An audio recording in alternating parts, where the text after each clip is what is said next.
शहर में घर मेरा हो गया सपना देखा जो तुमने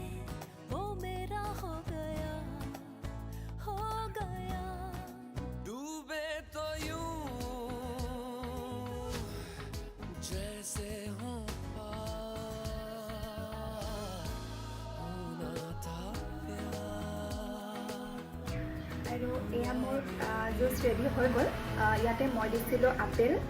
কল দিছোঁ তৰমুজ দিছোঁ লগতে আম দিছোঁ আৰু এইখিনি যিহেতু মই গ্ৰাইণ্ড কৰিম সেইটো কাৰণে মই ইয়াতে অকণমান গাখীৰ দি লৈছোঁ যাতে খাবলৈ সোৱাদ হয় চ' এনেকৈ আপোনালোকে খাই চাব আৰু এতিয়া গৰমৰ দিন গতিকে বাহিৰত নাখায় যদি আমি এনেকৈ খাওঁ বহুত আমাৰ স্বাস্থ্যৰ কাৰণে ভাল হয়